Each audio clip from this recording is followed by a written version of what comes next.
Surat civil હોસ્પિટલમાં અંગદાન મહાદાન જનજાગૃતિ અભિયાન હેઠળ ટ્રસ્ટે પતંગ વિતરણ કાર્યક્રમનું આયોજન કર્યું। આ પહેલ લોકોમાં અંગદાનની મહત્તા સમજાવવા માટે છે અને પાર્શ્વનાથ ચેરિટેબલ ટ્રસ્ટ દ્વારા પશુ પક્ષી અને માનવ મદદ હેલ્પલાઇન શરૂ કરાઈ છે।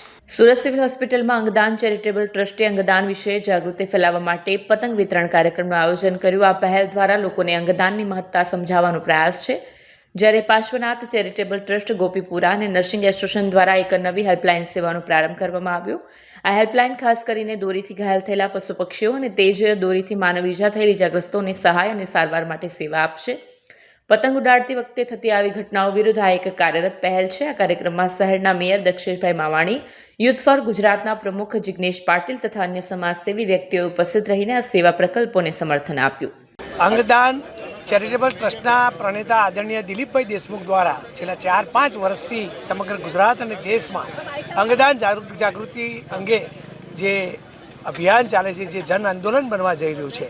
ઉત્તરાયણનો પર્વ આવે છે, સર્વને ઉત્તરાયણની શુભેચ્છાઓ પાઠવું છું અને એ પ્રસંગે દરેક વિદ્યાર્થીઓને, નર્સિંગ સ્ટાફને, તબીબોને પતંગ અર્પણ કરવામાં આવી। આ પતંગ ચગાવીને જે અંગદાન મહાદાન અભિયાનને સફળ બનાવવા માટે, પતંગ થકી સમાજને મેસેજ આપવા માટે આજે શહેરના mayor Daksheshbhai Mavani, youth for ગુજરાતના પ્રમુખ જિગ્નેશભાઈ પાટીલ દ્વારા અને સમગ્ર સિવિલ હોસ્પિટલની ટીમ દ્વારા એક સંદેશો આપવામાં આવ્યો, દરેકને પતંગ અર્પણ કરવામાં આવી। સાથે સાથે પતંગની હેલ્પલાઇન સેવા પણ શરૂ કરવામાં આવી। હું સમાજને એટલી જ વિનંતી કરીશ કે અંગદાન મહાદાન અભિયાનમાં જોડાઈ બ્રેન ડેથના કિસ્સામાં તેના પરિવારનું જરૂર અંગદાન કરાવે। કોઈને કિડની તો કોઈને લીવર તો કોઈને હૃદય પ્રાપ્ત થવાથી બીજાના જીવનમાં જરૂર રોશની આવશે। આ અભિયાનમાં જોડાવા માટે સૌ શહેરીજનોને હું અપીલ કરું છું। ભારત માતા કી જય, વંદે માતરમ।